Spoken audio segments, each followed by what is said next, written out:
friends, to the fireside chat on my experience as an entrepreneur with Padma Shri Dr. BVR Mohan Reddy Garu, the founder, chairman, present board member of SAN. The fragrance of flowers spread in all the directions and the direction of the wind too. But the goodness of the person spreads only in all the directions. Amidst us, we have such an eminent personality, and he is such an inspiring personality, a living example of success by design. His contributions to engineering, technology, and the startups have been immense. We are very fortunate to have him in our Lendi Institute. Lendi Institute is a premier institute which was established in 2008 with a vision to produce globally competent and quality technocrats with human values for the holistic needs of industry and society. In this span of 15 years, we truly reached a remarkable place for the real transformation of young minds. We set up a benchmark for the achievements and witnessed a tremendous improvement in all the disciplines. And today, we have reached another milestone with Sir's esteemed presence in our institute. We feel highly privileged to have him at our college today, and I hope all the students will be have and seek a great guidance from your thoughts, sir. It is a great honor for me to introduce our today's chief guest for this evening. Let me have some words about Dr. Mohan Reddy Garu. Dr. BVR Mohan Reddy is a visionary who firmly placed India in the global engineering, research and development services map by establishing SINE in 1991. SINE is today a global leader in technology solutions in over 18 countries worldwide. Dr. Reddy served as the chairman of NASSCOM during 2015-16. He served as the chairman of CII Southern Region and currently the chairman of CII Education Council. Dr. Reddy is also the founder of director of T-Hub, the largest startup incubation center in the country. He is currently the chairman of the board of governors of IIT Hyderabad and IIT Roorkee, and is a member of Leadership Advisory Board at the University Michigan College of Engineering, USA, and a member of the Board of Governors of Administrative Staff College of India. Dr. Reddy received India's fourth highest civilian award, the Padma Shri, in 2017 for his contribution to trade and industry. He is the recipient of the Distinguished Leadership Award of the American Society of Mechanical Engineers, and he was conferred Lifetime Achievement Awards from Outlook Business, Hyderabad Management Association, Hyderabad Software Enterprises Association, and the Center for Organization Development, recognizing his industry, leadership, corporate excellence, and institution building. Dr. Reddy holds postgraduate degrees from IIT Kanpur and University of Michigan, USA.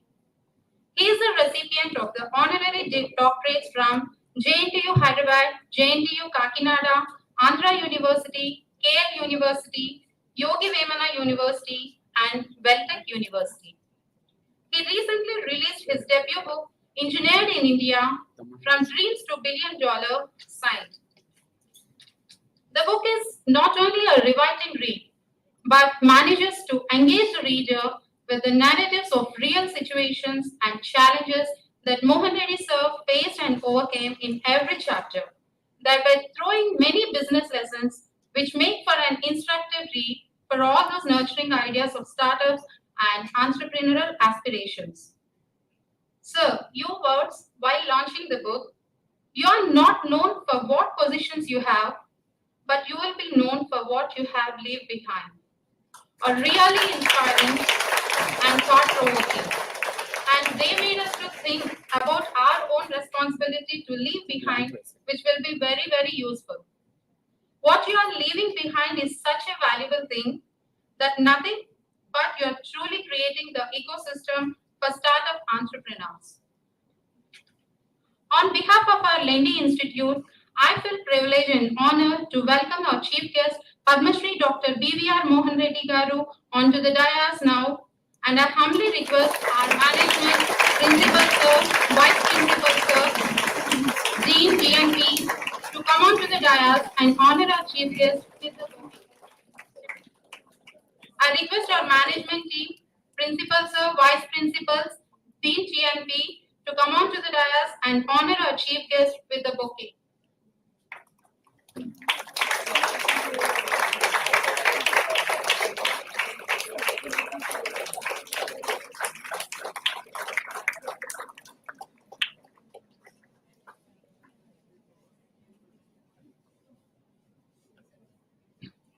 Now, I would like to invite our chief guest and all the dignitaries present on the dais for lighting the lamp accompanied with a prayer by our students.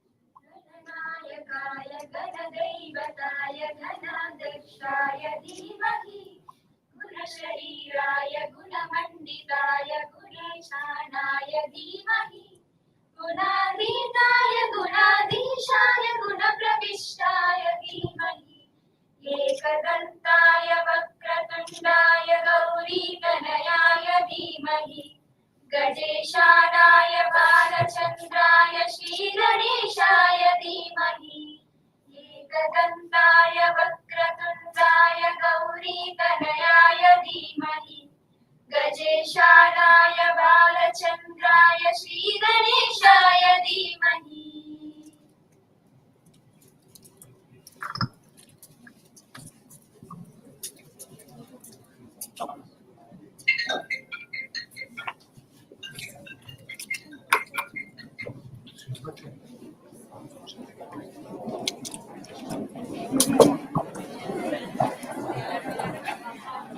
Thank you, sir. I would like to request our chief guest, Dr. BVR Mohan Reddy, sir, to come and occupy the distinguished chair on the dais.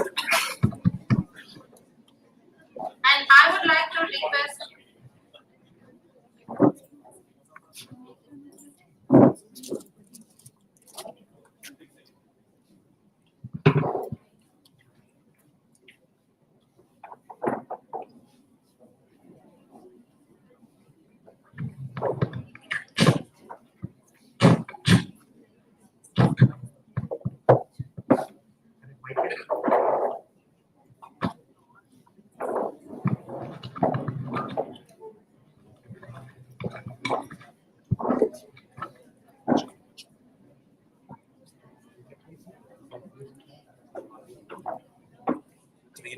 Now, I would like to call Mr. P. Jagannatha Verma sir upon the dais to start the fireside chat with our honorable chief guest.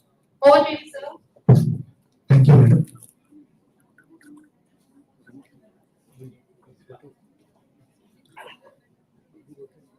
A very good evening and welcome you all for this insightful fireside chat with Padma Shri Dr. PVR Mohan Reddy Garu. I, P. Jagannath Verma, Associate Professor from CSE Department, feeling so glad and super privileged to sit next to such a towering personality.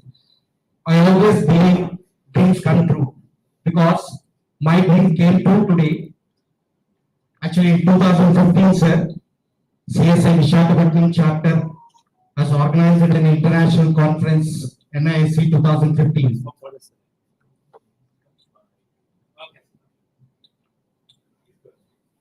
In 2015, CSI Vishakhapatnam chapter has organized an international conference, NISC 2015, where you are the keynote speaker, sir, and I am one of the organizing member of that conference from CSA Vishakhapatnam chapter team. After your inspiring words as a keynote speaker, I felt that interacting with you a few minutes also will make a huge difference in our lives.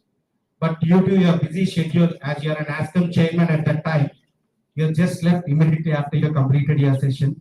I couldn't get an opportunity on that day, but really I'm very fortunate to get a wonderful opportunity with you right now here, sir. Thank you for accepting our invitation and being in our college today. I especially thank the Lendi Management Principal and special thanks to Prakash, sir, for giving me this opportunity to interact with you, sir. Sir, over the last couple of years, most of the students have been approaching us to have an ideas regarding the startups. But I feel rather than us, a person like you will give a more insightful awareness to them. Today, we are very fortunate that you are with us today and to give away the right path for my fellow student friends here. So, with your permission, shall I start our session, sir? Can I make a few remarks to start with? Sure, sir. Let me stand up. I like to see people. I feel much more comfortable standing and speaking to you. What the format will follow is that let me speak for about 10 minutes or so. It's 3:30 already. Sure. 10 minutes for the max. I'll speak for 15 minutes. I like to share a few thoughts with you.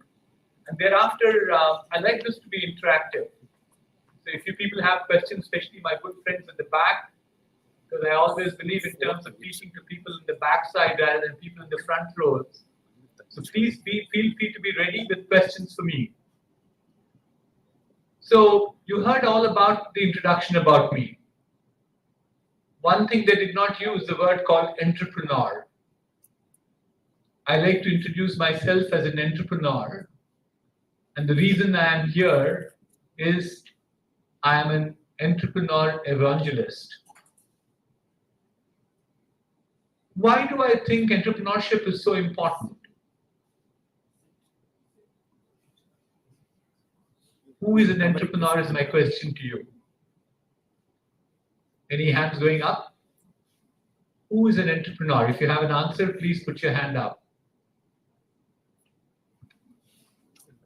Yes, ma'am, please. Brave young lady. I'll clap for you first for standing up first. The mic will come to you.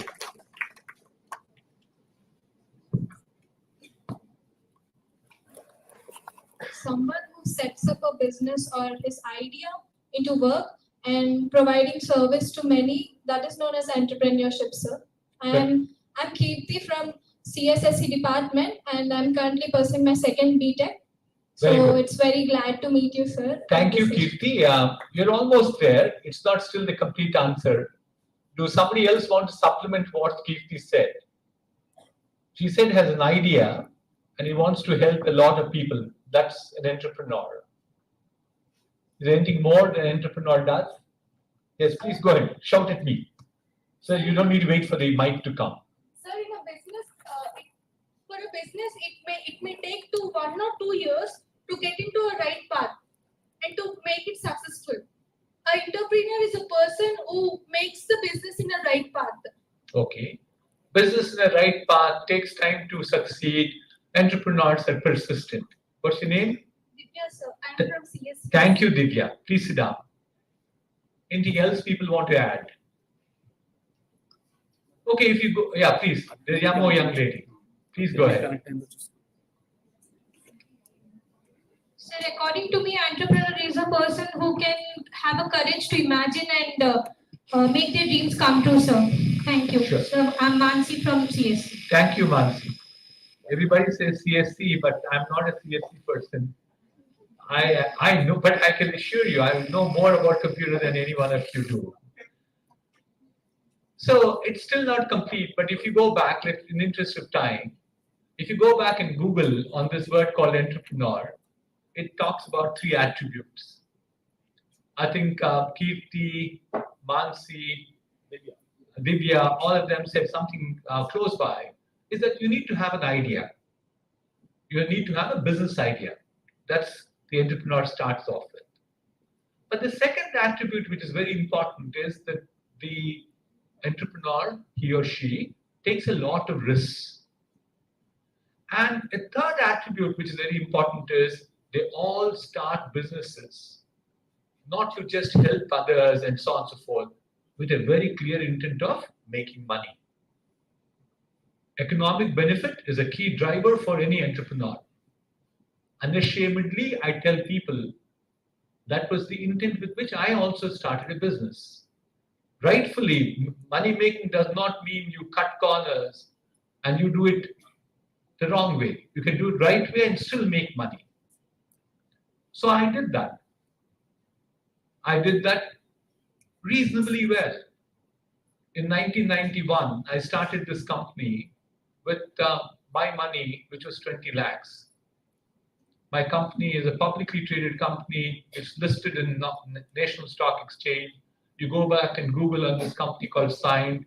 It'll show you we're close to about 11,000 crores of valuation today. So the intent was very clear. Make money. All the 11,000 crores doesn't belong to me. I gave it to a lot of my shareholders. Equally important is we shared this money with our wealth creators. Our employees are all crorepati's, several of them, not one, two, several hundreds of them. So we create wealth, but we also share wealth. That's yet another attribute that you can give to an entrepreneur. But more importantly, entrepreneurs do nation building. That's something which I feel is equally important for a nation like India. We created 18,000 high-paying jobs across the world in 14 different countries. We employ about 22 different nationalities of people. To me, in a country like India, where there's an absolute dire need for jobs, creating those jobs was a part of our contribution to the nation building. I don't know how many of you read newspapers. There's a crisis in a country called Sri Lanka right now. So what's the crisis? Divya? Economic crisis. Louder, louder. Economic crisis. Louder. Economic crisis. What is the economic crisis? Unemployment, recession. Good. Thank you. You're almost there. So more than that, equally important than that, is that today Sri Lanka is unable to pay the foreign exchange debt that they have. And as a result of that, there's no imports that are happening into Sri Lanka. Without import, no nation can survive because we are all globally linked together. In 1991, India was exactly in the same position. We had foreign debt, we were unable to pay it. The Prime Minister was Mr. P.V. Narasimha Rao, the Finance Minister was Mr. Mohan Singh, Dr. Mohan Singh. And between them, sheepishly, scandalously, they were smuggling gold to Bank of London to pay for the debt that India had. What is the situation today? We have $550 billion of foreign exchange reserves for this country. In 30 years, we did that. Who made that happen? Government policy is all right, but entrepreneurs contributed to do that.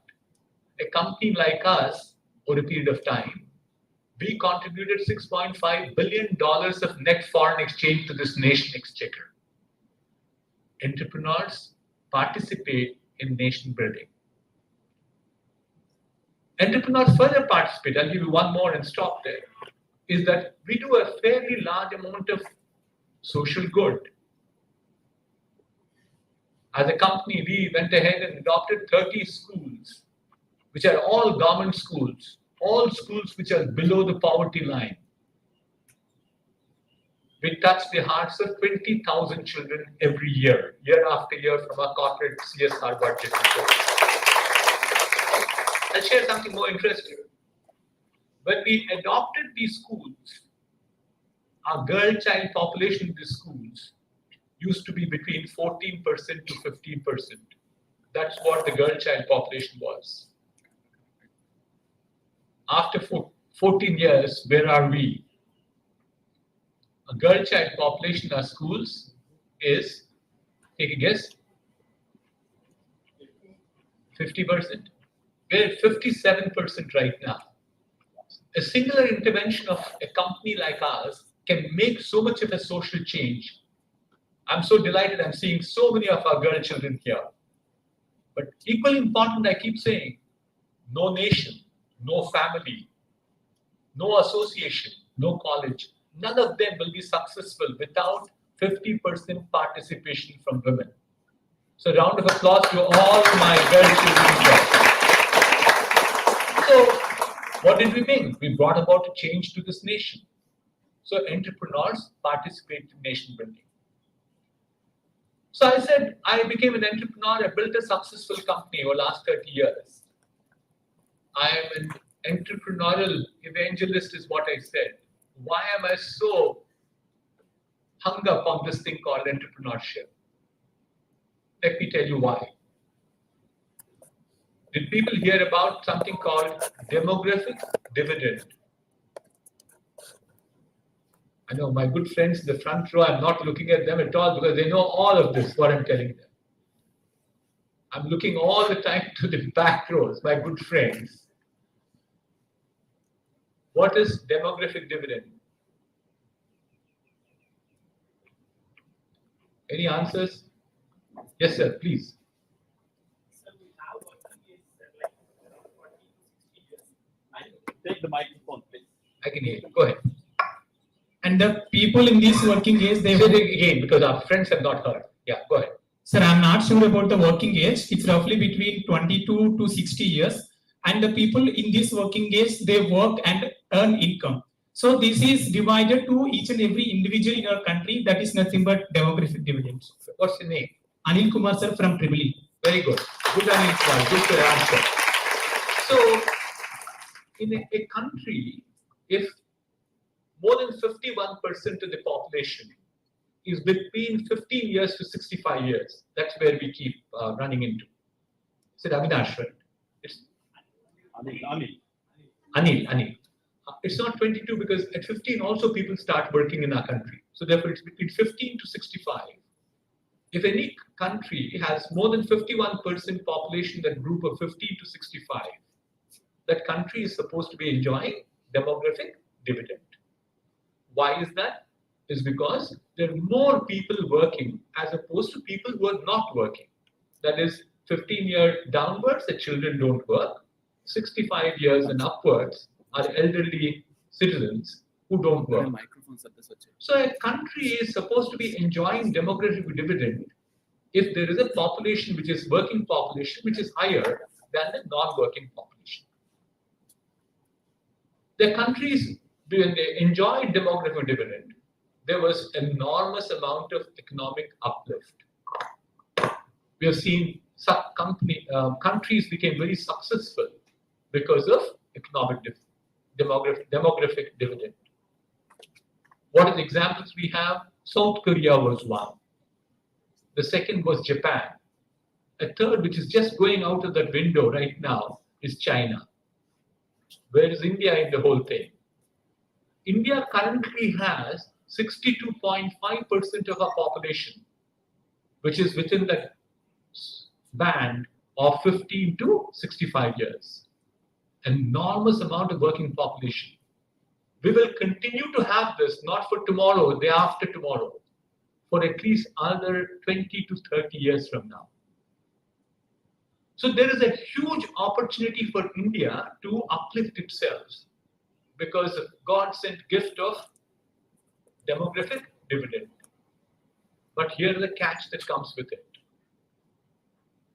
The catch that comes with it is, as a result of that, we put 1 million people into streets of India every month for jobs. We put 10 million Indians for jobs every 1 year. We need to create 100 million jobs in the next 10 years and not go further than that. How can jobs be created?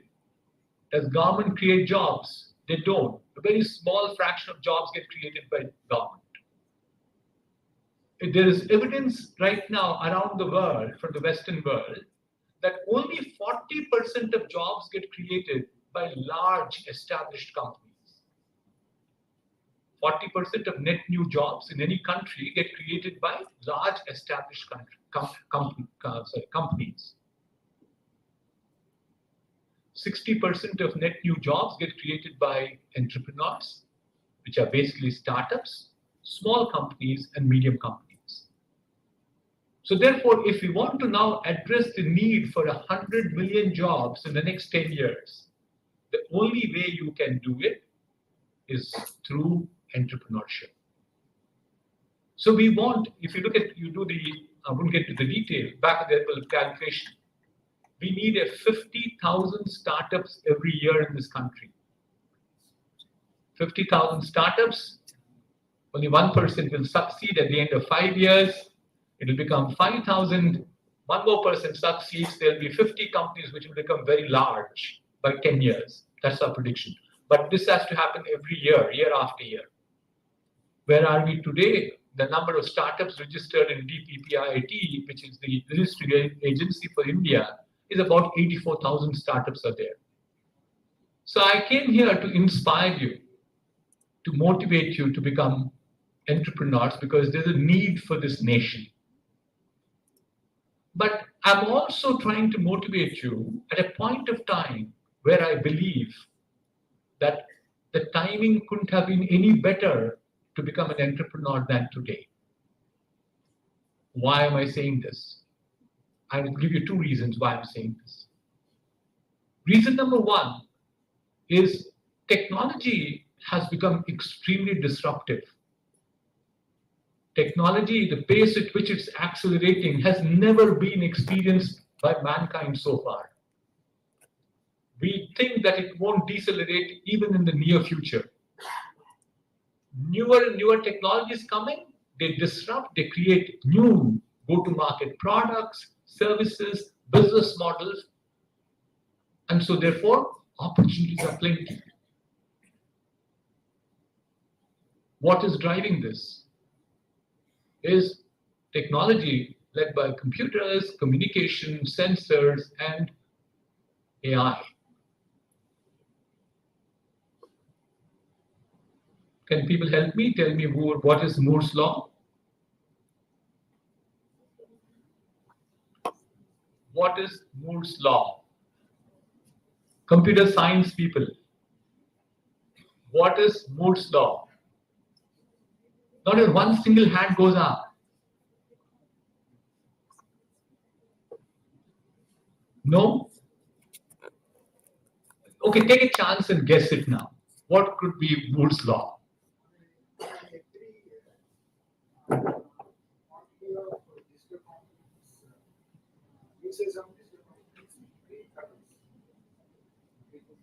Okay, you're almost there. What's your name? You're a faculty member? Good. Let's give a clap, a round of applause. Still not there. What Gordon Moore was actually co-founder of Intel. At least you know who is Intel. You know who is Intel? What is Intel? Make the chips, right? Your computers are all run by Intel chips. So he was co-founder of Intel. And Gordon Moore said in 1976, the number of transistors that can be packed on a chip, silicon basically, he said will double itself every 18 months. And it will become half the size every 18 months. It will also become half the price every 18 months. So silicon being the most important part of a computer, which effectively meant computers will run at twice the speed, at half the size, at half the cost. That's what Gordon Moore said in 1976. In 2006, 30 years later, people wanted to check whether Moore was right or wrong. And people said Gordon Moore was wrong. Why? It was not taking 18 months. It was taking less than 18 months. And what we now see, it's taking much lower than 18 months. That's the pace at which right now technology is moving. In 1970s, I went to IIT Kanpur. It had the best computer center in this country. How big was the computer? It was in a hall like this. It had a building like this because it had an IBM 7044, we had an IBM 1401 and an IBM 1620. And in front of it used to be a big water fountain. And water used to dance magically. I used to get very fascinated the first few weeks that I was there in the IIT campus. I used to think that, oh my God, it's a marvel of an architecture. A magical water fountain in front of this huge building called Computer Center. I realized a few weeks thereafter that water fountain was cooling the computer inside the building. And what was the power of that computer? Less than what you have with you in your pocket or in your bag, or I have it on the desk there. So at IBM 7044, which catered to 3,000 students in the 1970s, had power which is less than what you have in your pocket right now. How did this become true? There's the pace at which technology changed. And as I said, it doesn't seem to stop anymore. And look at communications. How many of you don't have a phone with you? Please put up your hand. How many of you do not have a phone with you? Nobody. Very good. Now this, you have to be very honest about it. How many of you have two phones with you? Put up your hand. The two SIM cards, that's I think the new beauty, because in the past you have two phones. Very good. You're brave. I have Two SIM cards. So you know, when I started my career in 1970s, for that matter 1980s, you know how long it used to take me to get a phone? After paying the money to P&T department, it took us 7 years. Waiting line for 7 years to get a phone. Look at the luxury of your life. Look at what you have in terms of technology. How did this become possible? It's because of technology. So you did not answer my question on Moore's law. So therefore, I wouldn't waste my time in asking you a question called what is called Metcalfe's law. And what John Metcalfe talked about is that the power of a network is the square of number of nodes that are there. If I and Professor Reddy are friends, we're talking to each other, we're sharing our knowledge with each other. What happens is the knowledge has gone to the power of 2. If you have 10 people, it's 10 to the power of 10. So how many people are in the network at this point of time? All around the world, there are 5 billion people. But people will say, is the power of the network 5 to the power of 5 billion? No, it's a lot more than that. Why? Because in the network at this point of time where we're communicating with each other, we also have things which are there. As I said here, my smartphone is downloading all my emails. In several instances, is uploading my replies. I do have a software which takes care of that. One-liners, it does tell you what exactly is the answer for it is. So I'm not communicating. My machine is communicating. I can give you innumerable number of examples of that nature. So the power of network has increased dramatically.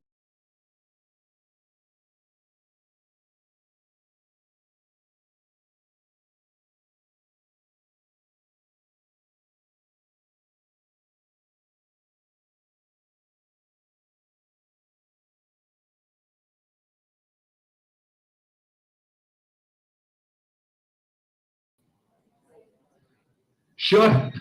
Nobody's saying loudly, so I thought we were unsure about it. 5, very good. So we all agree we all have 5 senses, right?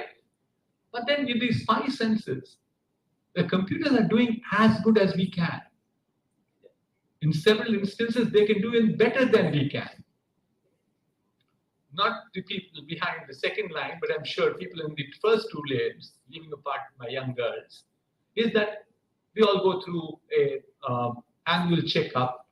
They do an X-ray, and then the doctor will put it in this light and look at it and say, "Oh, sir, nothing is there. It's clean. You go away." But you provide the same thing to a computer, it can predict what is likely to happen 1 year ahead of time than a naked eye. So that's the vision primarily. What is the picture? Picture is an image. Instead of seeing with your eye, you're seeing on an image. And what is happening with these sensors is these 5 sensors that we have: the ability to see, the ability to feel, the ability to hear, the ability to smell, and also taste. All these 5 senses are becoming as good as human beings with the computers. So the applications are becoming innumerable thereafter. I can throw a bunch of sensors on a floor, on a power plant, I was doing this about 3 months back. I was sitting in Tel Aviv, in Israel. We're getting this demonstration done on a startup company that I'm working with. Demo was being done in South Africa, in Cape Town. And what are we trying to watch from there was the health of the power plant. And where is it coming from? From basically sound synthesis. It's hearing, synthesizing, recognizing patterns. And so I can give you innumerable number of examples of this nature. As I keep saying, we'll come to that. And the fourth one is these sensors are putting teraflops of data. We said we don't have data, whereas now we are frustrated with the data, the amount of data that's flowing in. And the amount of data is so frustrating that you're now putting a computer on a sensor. That's called basically edge computing. It's just deciding how much of it can be uploaded, how cannot be downloaded, how can be trashed right there. And the data you run algorithms on it, make machines learn them, is basically AI, artificial intelligence and machine learning. So therefore, you're at a point of time where I explain this is still, all of it is in past tense. I've not talked about the future. We think technology will eat every other industry. That doesn't mean all industries will shut down. They will have a component of technology built into them. Technology adoption is becoming faster and faster. And technology is becoming cheaper and cheaper. So, right time to become an entrepreneur is now. Second reason is there couldn't have been better time to become an entrepreneur than now. Sorry, it's taking a little more time. Is because primarily what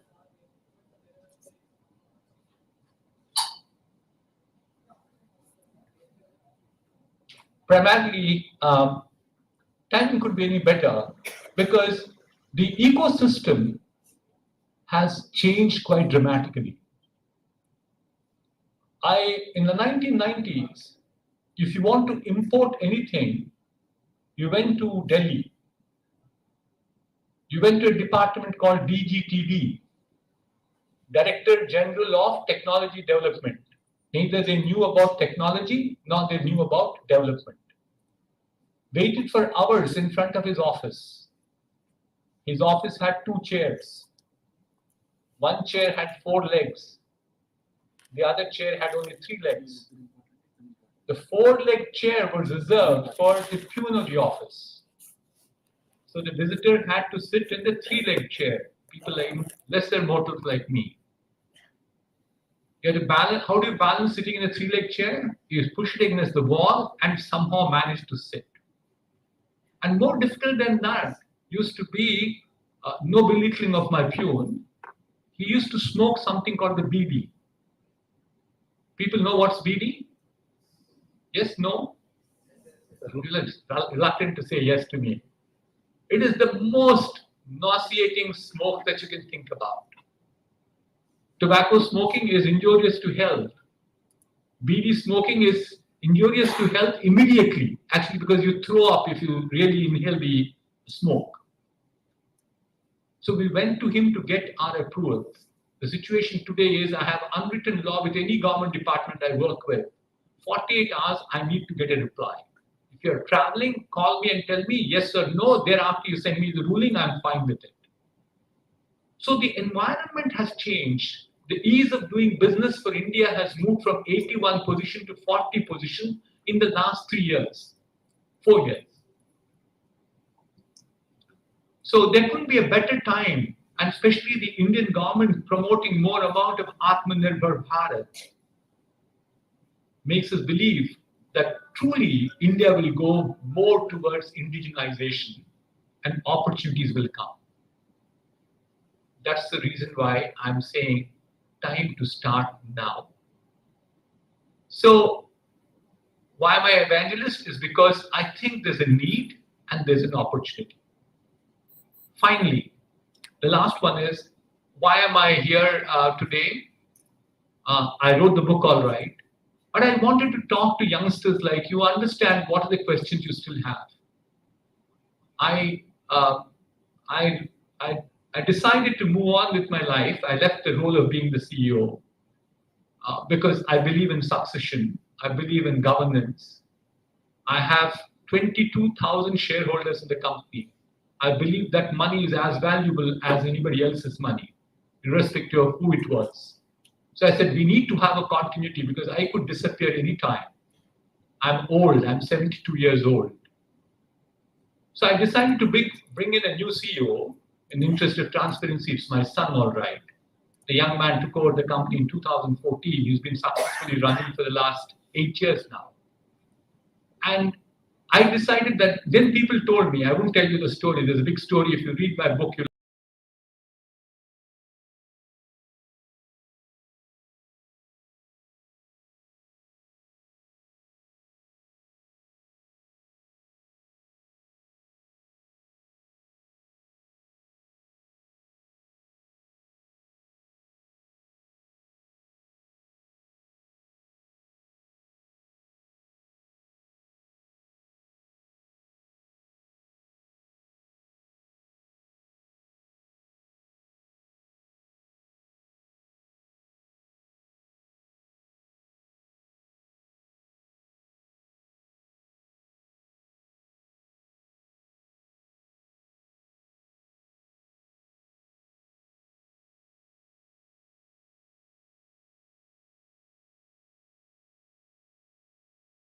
to share my experiences and my experiments in terms of what I did to become what I am today. I end up in a last note which says, if you go back and read my book, which I strongly encourage you to do that, you'll find I was an extremely average kid. In class 7, my mother had her own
So we know Suchi can handle everything for us.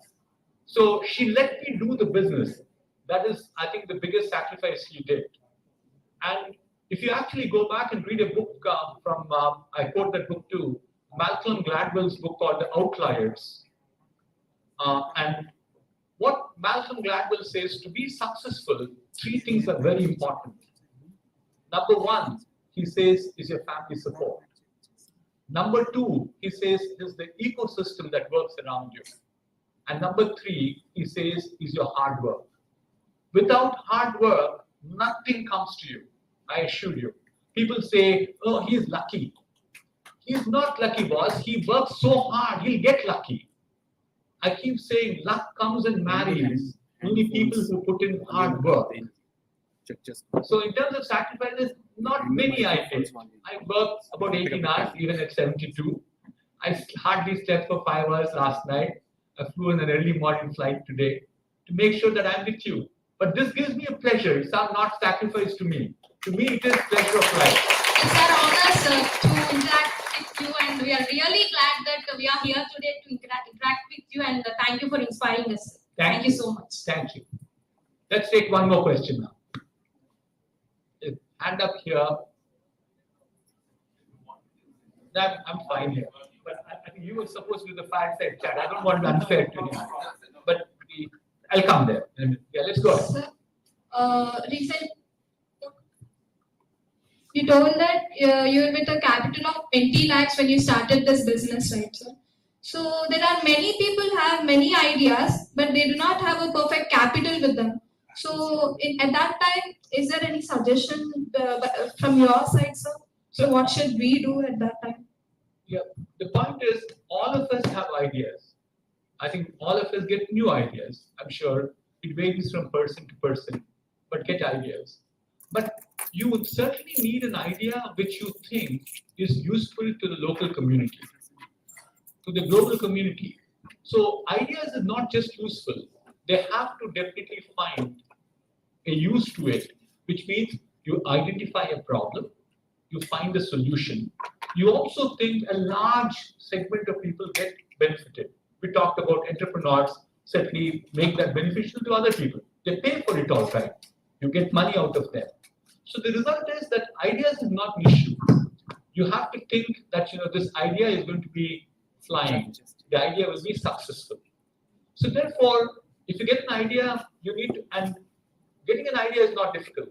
You need to be very passionate about the idea, because I have not seen people succeeding in just like this with an idea. It doesn't happen. It will go up and down. We keep calling it as the vicious circle that you have to run. The positive spin that goes on. You keep on trying the idea, refine it, try it one more time, you get the perfection. That's when it goes to the second loop. So having money is one aspect of life, but I think I didn't talk about this.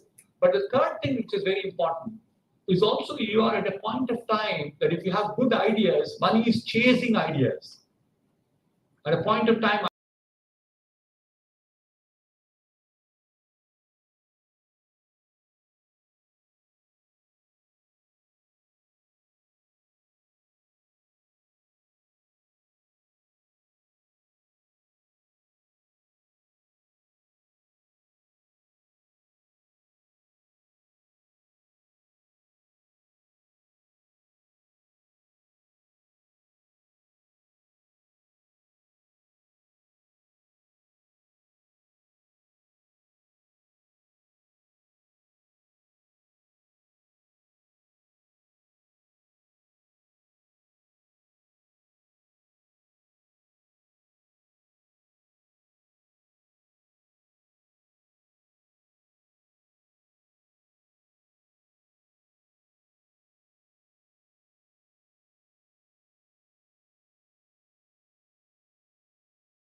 enormous amount of transformation that's occurring. Because if you look at Industry 4.0 in devices, what This is smartwatch.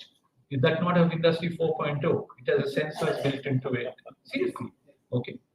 If you look at the smartphone, which is smartphone? So what phone do you have? Vivo V20. Vivo- 5G. Vivo 5G, right?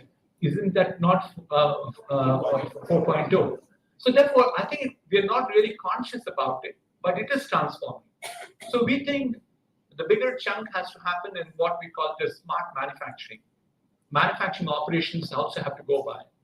And we also think that there will be a lot of digital twins that get created. Actually, you might find a twin of yours in not very further future, which will be a digital twin of yours. So therefore, if they probably are willing to create one for me, I'm not still ready to say yes to it. They'll create one for me, primarily because if they want to do a surgery on me, while they look at my body, that's different from they're actually working on the model itself. And today, with the 5G technologies that you can even have remote surgeries. The people are doing it. That's Industry 4.0. Why? Because 5G has latency which is less than 1 millisecond. So you might not be really feeling it, but I think the transformation is happening. Did I answer your question? Thank you. Thank you, sir. There's somebody who has a mic in the back, so I was looking at him. Yeah, please. Good evening, sir. I am B. Nitish, belongs to mechanical department. And my question was, if you want to start a new organization now, what it should be? What is your suggestion to me? Vinny? If you want to start a new startup now, what it should be? Correct me. I'm asking you the question now. What is your suggestion to me? Actually, I have one idea. Tell me. Quickly, 10 seconds. But it's my personal idea, but I not No, to be but published. no. See, your personal life, you don't want to publicly share with people. That's why you don't want to say it. That's the reason why. Okay, so keep that secret with yourself. So do not ask the secret. But leave that secret and any other idea you will give me. Suppose I'm your student. You're my teacher. I come and say, sir, give me an idea. What's the idea you give me?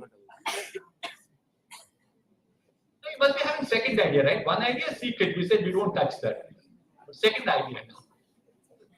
Development of virtual bike learning system, because in today's world, as you mentioned, entrepreneur means it must be helpful for the society. So in every day while reading newspapers, we are observing that a lot of accidents takes place, and some of the persons while in learning stage they are also making some mistakes.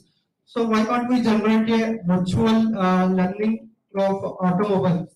So it may save a lot of humans' lives. So, okay. Very good. What's your name again? Nitish Kumar. Nitish. Okay. Thank you, Nitish. Let's give a round of applause. Good suggestion, Nitish. What you said is absolutely what I will do.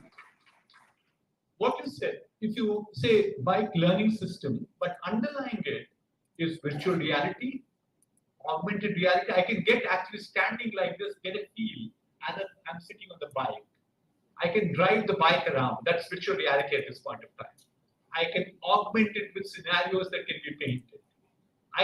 All that will happen with big data, analytics. I can run AI algorithms thereafter to make me believe that I can do better by doing certain things. Where am I doing wrong? AI is teaching me.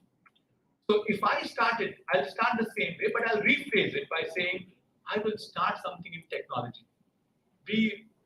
About 18 months back to 24 months back, we people from technology industry, we have this CEO's conclave, going back to one, I think, on the 16th and 17th of this month in Jaipur. And we started getting to this idea of saying that this decade will be technology decade. So it was called Tech Aid. So you go back and listen to Mr. Modi. Mr. Modi also uses this word called Tech Aid in the August 22 Independence Day speech. But in the last 6 months, we're all rephrasing ourselves to say that this is not Tech Aid, it is AI decade. So therefore, anything that I will do, I'll probably more gravitate towards AI, because that is the one which has an enormous amount of opportunity. not just in driving licensing, driving systems, but any industry you think about.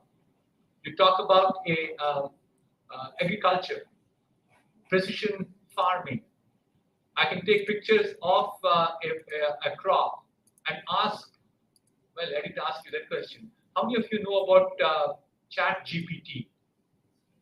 Wow, that's impressive. So you go and ask, not necessarily Chat GPT, you submit the picture to an AI algorithms. They'll tell you, saying that, what's the pest that's there? You then ask this question, what should be the pesticide I need to use? Ask this question, where can I find it? How far is it? What is all that underlying there is all AI. That's what I will do. I'm not saying I will just go develop algorithms. I'll go and look for applications. I'll look for translation of science and technology into applications.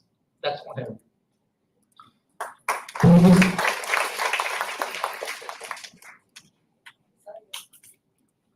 Go ahead, have the mic. Mic is the power. No, you have the mic. Go ahead. Don't give it up like that. Life is all about, if you have control, you take control of it. Go ahead. Firstly, good afternoon, sir. I am Shruti from 3rd CSE. So, sir, Sign is when it started. It started with very few employees and a few a small scale of infrastructure. So now it is one of the leading company of in the industry. So my question is that what are the 3 reasons which attributed to being an epic solution in the industry?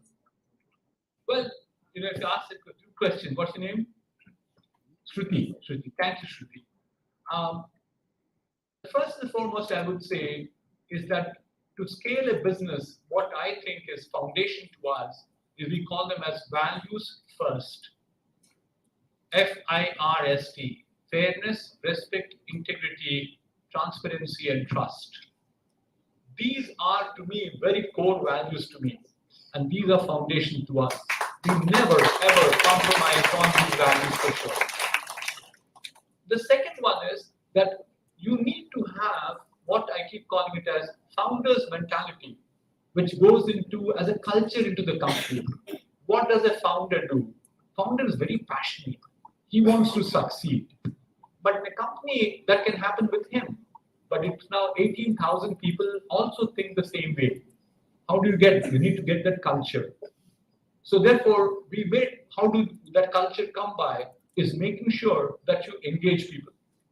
Our engagement levels are so high in the lighter vein, I can joke with you too, saying that I keep asking our HR, saying that do we run a technology company or do we run an entertainment company? Any festival, name it, the Hindu festival, Muslim festival, Christian festival, Buddhist festival, we celebrate it.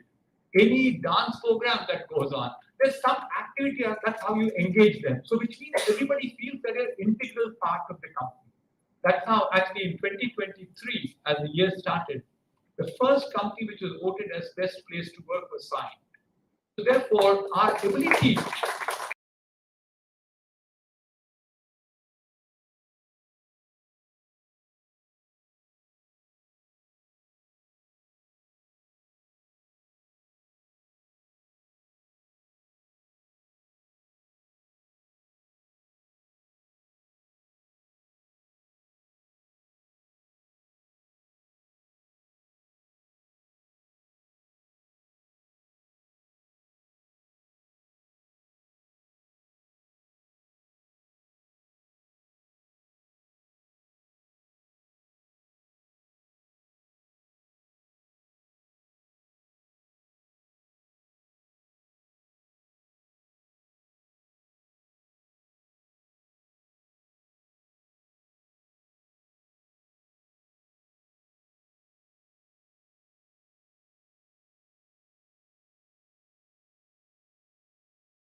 because you people are also starting young.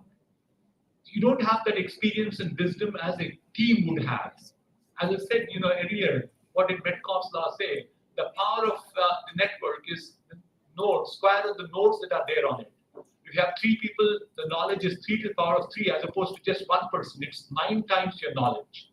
So we keep saying that you need to have good teams. Teams is one thing that is the first top on my list. The second one is they normally don't choose a problem which is very unique, which can definitely have a long-lasting impact. You try to, we used to, like when I keep joking about this, somebody comes and says, sir, I want to become another Zomato. Very good. So what's the USP? Well, how will we be different from Zomato? No, I'll buy faster bikes than Zomato. My delivery boys will go faster than what Zomato does. So people will get attracted towards me. Zomato in 2 minutes, they'll buy faster bikes than you further. Your business is gone, absolutely. Last night I was reading an article about somebody who did lenses, actually, plastic lenses. And what happened? Chinese came in and his business absolutely tanked off. So therefore, the question then is, the problem that he was solving was just one problem. You have to have a de-risking strategy associated with it. So I would say the first one is the teams become the problem. Second is not identifying a unique problem which will have a distinctively different solution is the second problem that we can. I'll stop there. Thanks. My young friends are waiting for too long. Sir, it's pleasant to meet you, sir. Thank you. Sir, software is a collection of programs and program is a collection of instructions. Sir, we all know that we have a expensive software now, AI. Sir, there is no complete touch, physical touch to the AI. What if a complete physical touch to the AI, like robotics? When we have robots, we use robots, sir. Correct. You say that interpreters is helpful for society. What if some of us mislead that? Okay, so what you're saying is, did I get it right? Program is a set of instructions. Set of programs becomes a software. You're saying software is not touchable, whereas robot is touchable. So you should invest more in robots. That's what you're saying. We are using it is in software, sir. What if we use robotics in wars? Yes, actually that's what is happening right now. We keep saying what's happening in Ukraine war is not. It's not an aircraft is fighting an aircraft. The aircraft is being fought from the ground. Nuclear weapons, not nuclear weapons. Sorry, the weapons on the ground. And there are who are doing most of the bombing of the utilities in Ukraine right now. It's drones. Drones from Iraq, they bought them. And then Russians are using it to bomb them. So therefore, now the wars are not any longer hardware wars. You have, so people cannot compete with each other saying that you have 25 jets, 250 jets in your country. I need to have 500, I become more powerful. No, I have better technology, I'm more powerful than you are. So therefore, and the software can be definitely touched by other people. So there is so much of work that's being done. There's something called software-defined radio that we're doing currently for Department of Defense. But what does it do? Dynamically start changing the frequency. The encrypting, decrypting algorithms change by software. Hardware will be the same. Everything is in the cloud, and cloud is not accessible to people. And the amount of money that we spend today in cyber security is unbelievable. One of the largest line items on my I run a P&L, which is about $800 million right now. Largest line item, $12 million. One of the large items is about cyber security. One line item is $12 million of annuity. That's 100 crores of money I spend on cyber security. Sir, but my question is not. Okay. Tell me what's the question. I need to get the question. Can I speak in Telugu? We'll give చెప్పండి. Sir ఇప్పుడు ఏ ఉంది కదా sir ఏ మన instructions బట్టి అది access చేసేది sir అంటే ఇప్పుడు చాట్ జీపీటీలో హౌ టు మేక్ గన్స్ అంటే అది యాక్సెస్ చేస్తారు sorry I have not found that అని ఇవ్వకూడదు అని చెప్పేసి సార్ అలానే ఇప్పుడు అలాంటి సెట్ ఆఫ్ ఇన్స్ట్రక్షన్స్ ఏ లాంటిదే వేరే వాళ్ళు అలానే ఇంటర్ప్రెటర్స్ ఉన్నారు కదా సార్ అలాంటి వాళ్ళు ఎవరైనా క్రియేట్ చేసి అంటే ఒక రాంగ్ ఇన్స్ట్రక్షన్ కానీ దానికి ఇస్తే అంటే గన్ ఇలా ప్రొవైడ్ చేయొచ్చు అని చేస్తే ఎంతో మంది చనిపోతారు కదా అంటే So therefore, there should be some amount of governance that has to come in the lead. We need to make laws around it. మీరు చాలా సీరియస్ ప్రాబ్లమ్ చెప్పారు. ఈ గన్స్ ఎవరిని చేసుకుంటే ఎంతమంది చంపేస్తాను. పిల్లలు చాలా మంది హోంవర్క్ చేస్తున్నారు చాట్ జీపీటీతో, తెలుసా మీకు? So to the extent that people are now saying that మీరు ఒక పేజ్ రాయండి ఒక ప్రాబ్లం గురించి, నేను దాని మీద పిహెచ్డి థీసిస్ తయారు చేయిస్తాను చాట్ జీపీటీతో. So all these are parts of life as technology progresses. So ఈ రోజులో మీరు autonomous car drive చేస్తున్నారు, Tesla car. You still cannot do it 100%. Somebody has to be in the seat, but you can put it on autonomous mode. So suddenly you find there's an old lady and a small child running across the street. One from the left, one to the right. The car has to either veer to the left, run over one of them, or to the right to run over the other person. Who does it run over? Unstop. Assume that. So these are some issues that we don't have answers for. Human psychology, but two people could be there. And one might say, well, the old lady has got very little life left. Let's run over the old lady. The other person, the human instinct would say, the child could recover much faster. So let me go and hit the child. I'll allow the lady to live her full life. So therefore, what you said is valid. We typically correctly చెప్పారు. ఇంకా framework e governance rules start చేసుకోవాలి. Slowly they'll follow one against the other. For instance, there are GDPR rules are going on in terms of data protection. ఇప్పుడు రాస్తా ఉన్నారు. ఇప్పుడు teraflops of data అయిపోయింది. ఇండియాలో ఇంకా GDPR రూల్ రాలేదు. All this will happen, and these are all simultaneously they should do this. Last question for today. Hello, sir. Last one. I'm Entrepreneur from CSC. Yeah. Secretary has a mic. Power is with him. Sir, my question is that how can we overcome the myths of entrepreneurship in India? How can we overcome? Yes, sir. Overcome the myths of entrepreneurship. So I think what should do is we should have a number of institutions that have to encourage entrepreneurship. I will make a very strong recommendation to the management and the principal of Lendi Engineering College that we should have students develop entrepreneurial mindset. We can't make entrepreneurs. There's no medicine. There's no way that I can give you a classwork and do you. I can create an environment for you. So people should do critical thinking. Why does think work this way? Can I do something new logically? And therefore, and if I have an idea, do I have a tinkering lab to go and try out that idea? If I have an idea, I want to work on my own, can I get some time off from the college? Basically what we call as lateral entry and lateral exits at this point of time, which we're implementing in the IIT system. That is, at third year, you get a great idea. You don't even want to wait for one more year. Take 1 year off. But the idea did not work, come back and do your engineering. Even if the idea works, you want to get your degree. That's what Mr. Azim Premji did. He was a Stanford undergrad at one point of time. His father passed away, he came back, but then he finished his undergrad program 30 years later. So therefore, what we should do is, nobody can come and give you ideas. Nobody will make you an entrepreneur. Try out what comes to your mind in the environment that's there. I will definitely make a recommendation to your management. Try to encourage more amount of entrepreneurship. Thank you, sir. Activities are also we are coming. Just make sure it happens. Otherwise we created one in T Hub at this point of time, the largest incubation center in the country itself. Last question to the young man, and I to give you a chance. Yes, thank you very much. I've been just waiting for that, sir. So last two questions. Okay, sir. Thank you very I much. don't want to for your hold up time. all these children, so that's my problem. Sir, you have been mentoring a lot of startups. What is your keen observation in the current generation entrepreneurs rather than compared to the previous generation? I can't generalize this, but one of the things I want to tell people is the current generation of entrepreneurs are in a real hurry. You should be in a hurry, you should be ambitious. So therefore, they all the time are focusing towards valuation. Whereas I'm a P&L guy, I'm a guy who wants to make money out of it. Not, no shortcuts to it. Put the hard work and make it happen. So valuations are, are right now, if you look at it, valuations have come down.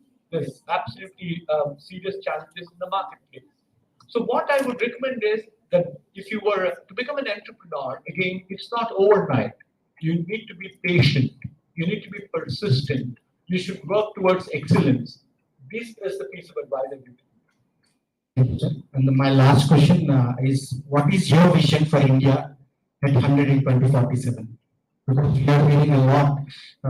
Central government of India is also taking more initiative like Make in India.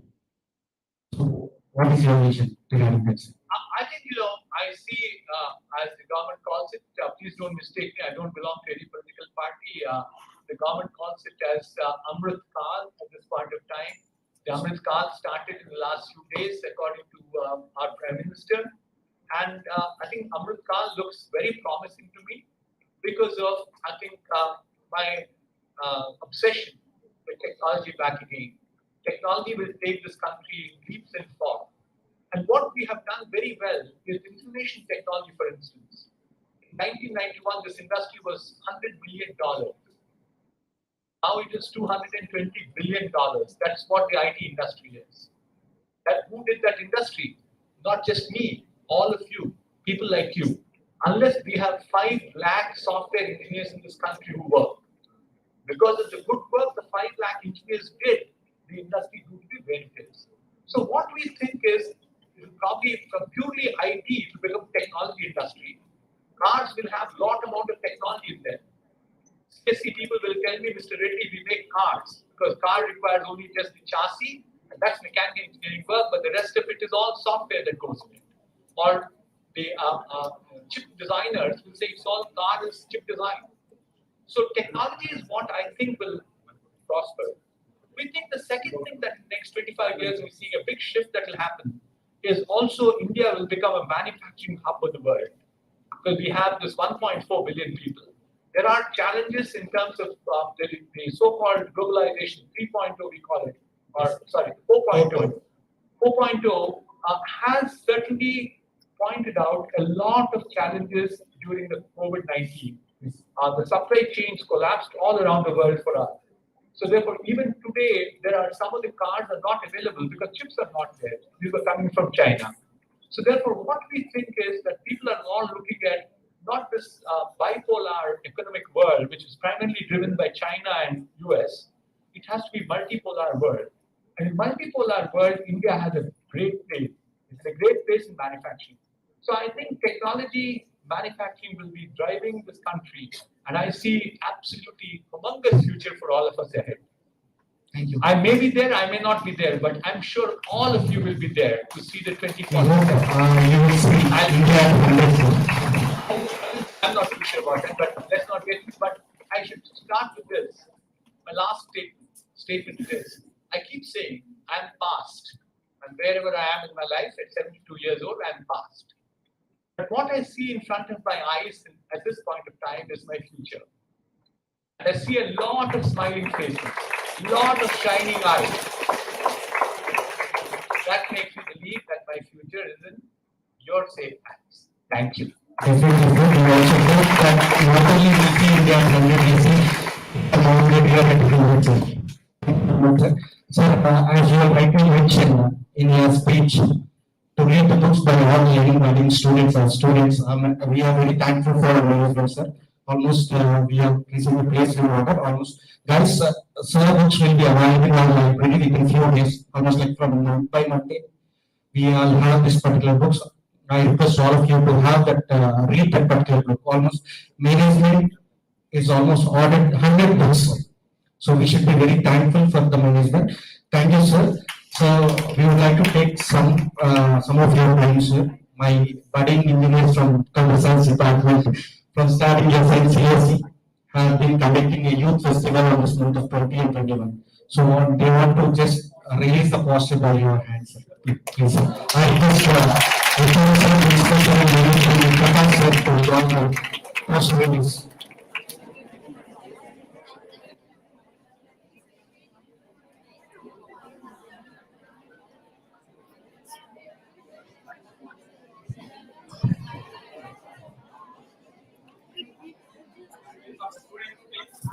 I request the student coordinators, Lalita. If any other coordinators are there, please join us.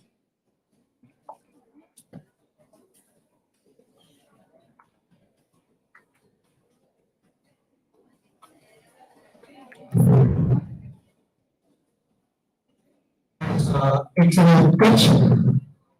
So it will be conducted as an inter-college youth festival in the month of March 20 and 21st. So with your blessings, we hope that this function will be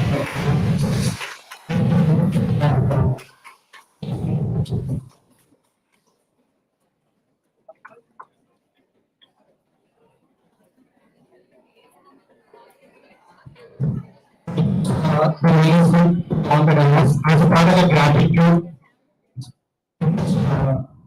to accept our felicitation, sir. It's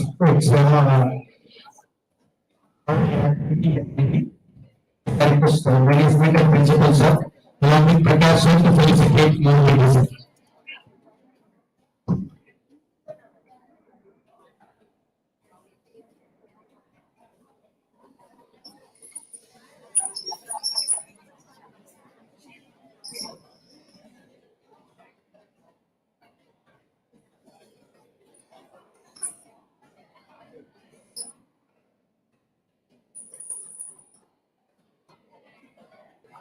Srinivas, you go microphone.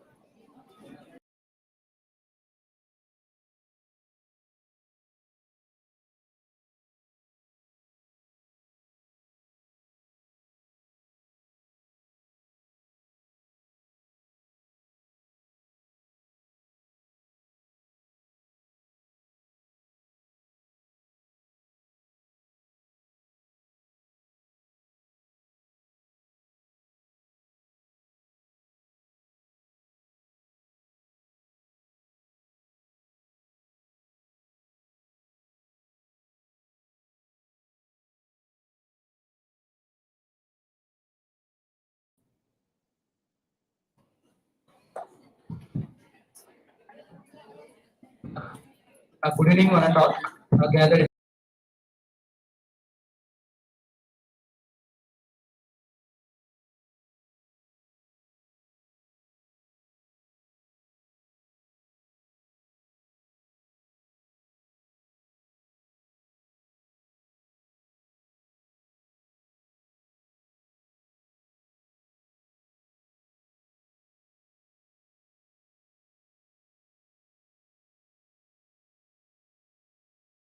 Is about entrepreneur skills, and we are sure that your advisors will empower our students to design their paths towards the entrepreneurship, sir.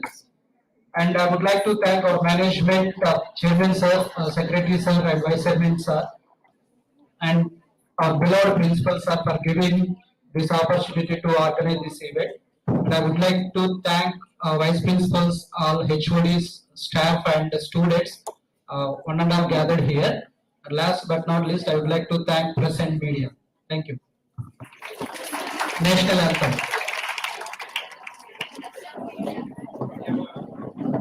I request all of you to get ready quickly.